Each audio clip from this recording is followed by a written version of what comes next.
You used to say this was just a job. You used to make fun of the runway girls. What happened? Now you've become one of them. That's absurd. That's okay. That's fine. Just own up to it. And then we can stop pretending like we have anything in common anymore. Hello အားလုံးပဲမင်္ဂလာပါဒီနေ့ရှင်းပြပေးမယ့်အသုံးလေးကတော့ own up to something နဲ့ဖြစ်ပါတယ်ကျွန်တော်တို့ကအမှားတစ်ခုလုံးပြီးသွားရင်လက်မခံချင်တာမျိုးဝင်မခံချင်တာမျိုးရှိကြရမှာလားအဲ့လိုမျိုးပါပဲသူရဲ့အဓိပ္ပာယ်လေးက we missed the project deadline we just need to own up to it and apologize to the client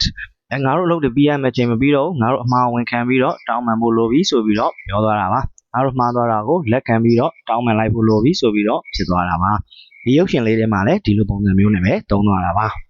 ထမတော့နေတဲ့ထိုင်တာရိုးရိုးအေးအေးနဲ့ Andy ဆိုတဲ့ကောင်မလေးက Runway ဆိုတဲ့ fashion magazine တစ်ခုမှာဝင်ပြီးတော့လုပ်ပြီးတဲ့နောက်မှာတော့ပြောင်းလဲသွားတာပေါ့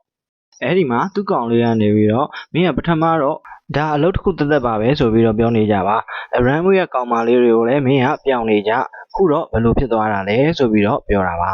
အဲ့ဒီမှာ Andy ကနေပြီးတော့ဒါလုံးဝအဓိပ္ပာယ်မရှိတာပဲဆိုပြီးတော့ပြန်ညင်းတာပေါ့ဒါပေမဲ့သူ့ကောင်လေးကတော့ just own up to it နင်ပြောင်းလဲသွားပြီဆိုတာကိုလက်ခံပြီးတော့ငါတို့ကတူနာရီရှိနေသေးတယ်ဆိုပြီးတော့ဆက်ပြီးဟန်ဆောင်နေတယ်မလို့တော့ဘူးဆိုပြီးတော့ပြောသွားတာပါရုပ်ရှင်လေးကိုတစ်ခေါက်တော့ပြန်ကြည့်လိုက်ပါဦး You used to say this was just a job. You used to make fun of the runway girls. What happened? Now you've become one of them. That's absurd. That's okay. That's fine. Just own up to it. And then we can stop pretending like we have anything in common anymore. forward to တော့လို့ပဲသတိထားရမှာတစ်ခုကတော့ 2+1 လို့ဆိုပြီးတော့ထင်သွားမှာဆိုရတာပါပဲ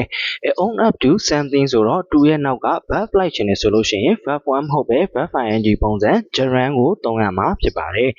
own up to doing something ဆိုပြီးတော့ဖြစ်သွားတာပေါ့ finally owned up to breaking mom's favorite pots သူနောက်ဆုံးတော့အမေကြိုက်ပန်းကိုခွဲလိုက်မိတယ်ဆိုတာကိုဝန်ခံလိုက်တယ်ဆိုပြီးတော့ပြောသွားတာပါဒီနေ့ဗီဒီယိုလေးကတော့ဒီလောက်ပါပဲကျေးဇူးတင်ပါတယ်